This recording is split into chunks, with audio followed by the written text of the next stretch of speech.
اپنے حصے کا کام کیے بغیر دعا پر بھروسہ کرنا حماقت ہے، اور اپنی محنت پر بھروسہ کر کے دعا سے گریز کرنا تکبر ہے۔ لامحدود آرزوئیں محدود زندگی کو عذاب بنا دیتی ہے۔ ہمارے الفاظ، خیالات، خواب، جذبے اور دعائیں ہمارے باطن کا عکس ہوتی ہے۔ ان میں پاکیزگی لائے، زندگی خود بخود خوبصورت اور پرسکون ہو جائے گی۔ علم نگاہ سے ملتا ہے، کتاب سے نہیں۔ علم کا مخرج نگاہ ہے اور اس کا مدفن کتاب۔ جس پہ کرم ہے اس سے کبھی پنگا نہ لینا، وہ تو کرم پہ چل رہا ہے، تم چلتی مشین میں ہاتھ دھو گے اڑ جاؤ گے۔ کرم کا فارمولا تو کوئی نہیں، اس کرم کی وجہ ڈھونڈو۔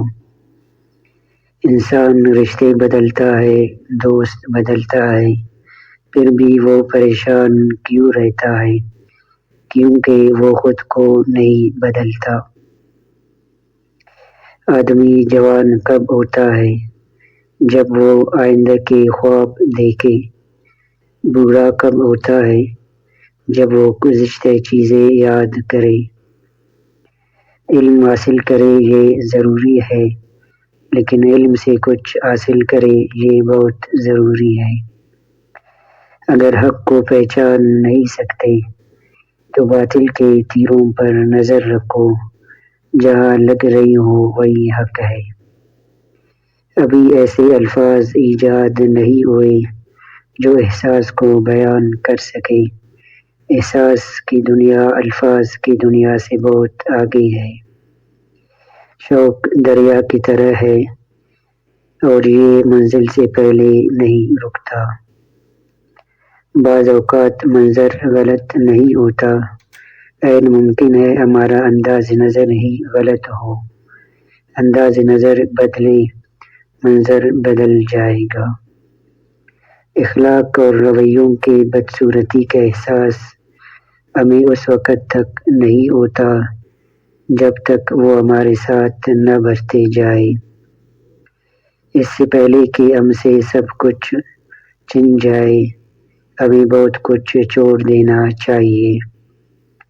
انسان زندہ ہونے کے باوجود زندگی کو نہیں سمجھ سکتا، وہ مرے بغیر موت کو کیسے سمجھ سکتا ہے؟ ہم زندگی میں ضرور کامیاب ہوں گے اگر ہم ان نصیحتوں پر عمل کر لیں جو ہم دوسروں کو دیتے ہیں۔ جس طرح چھوٹے چھوٹے سوراخ بند کمرے میں سورج طلوع ہونے کا پتہ دیتے ہیں، اسی طرح چھوٹی چھوٹی باتیں انسان کا کردار نمایاں کرتی ہیں۔ محبت میں غیر کی رائے لینا حرام ہے۔ جوانی ہاتھ سے یوں اڑ جاتی ہے جیسے مہندی کا رنگ۔ انسان دنیا کے سارے علوم سیکھ لے، اگر اس نے اپنے رب کو نہیں پہچانا تو اس نے کچھ نہیں سیکھا۔